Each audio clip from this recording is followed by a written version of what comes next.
Le temps où on attrapait automatiquement un sac plastique pour emporter ses achats est révolu. Les habitudes changent et c'est un progrès pour notre environnement.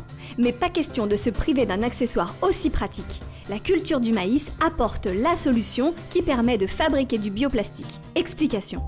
S'appuyant sur le pool génétique Limagrain, des variétés de maïs Limagrain, donc la coopérative a décidé de développer une génétique spécialisée pour l'utilisation industrielle. Notre métier, c'est de faire des farines, des semoules, des hominis, etc. Et pour cela, il faut des caractéristiques cornée-dentée. À l'origine, l'extrusion est née de la plasturgie. On utilisait l'extrusion pour faire du plastique.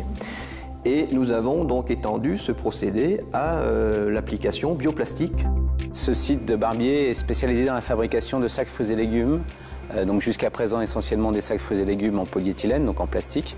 Et donc notre production est en train de s'orienter vers une transformation de sacs fruits et légumes biodégradables. Alors ces sacs là, dont j'en ai un modèle, il a la particularité d'avoir un toucher très soft, très doux, très soyeux, ce qui le différencie déjà énormément du sac traditionnel haute densité. Le bioplastique de qualité est aujourd'hui une réalité. Matière première à l'avenir prometteur, elle se transforme en de multiples objets du quotidien et devient de plus en plus biodégradable et donc de plus en plus durable. Je dirais que les atouts environnementaux, le tout premier, c'est que déjà c'est en partie tout au moins d'origine végétale, issue du maïs principalement puisqu'on utilise de l'amidon. Et au-delà de ça, vous avez quand même un impact environnemental inférieur, et notamment sur l'effet de serre. On a à peu près entre 30 et 70% d'impact inférieur en fait, sur l'effet de serre, ce qui n'est pas négligeable. Alors au-delà de ça, bien évidemment, le grand avantage des bioplastiques, c'est qu'ils sont biodégradables. Ils s'intègrent dans la nature comme pourrait le faire une feuille ou d'autres produits issus de la nature. Les ambitions de Carbiolis sont de deux ordres. Le premier, c'est de pousser le taux de ressources renouvelables de nos produits pour coller aux exigences des réglementations et aux demandes des consommateurs. Et deuxième point, c'est de faire en sorte que ces solutions soient de plus en plus biodégradables. On va intégrer des produits enzymatiques, des enzymes, pour faire en sorte que nos produits soient de plus en plus biodégradables, et ce, indépendamment du milieu.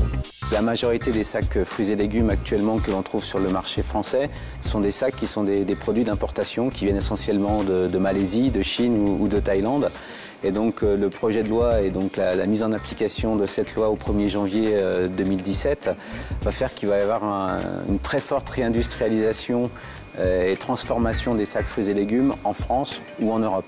Pour la simple production des sacs en bioplastique, le potentiel de développement est relativement important. Aujourd'hui, on estime à peu près à 30-35 000 tonnes le potentiel que nous pourrions éventuellement atteindre en 2017 puis les années suivantes, mais nous pourrions parfaitement le doubler de manière assez rapide avec également le développement de la collecte des déchets organiques.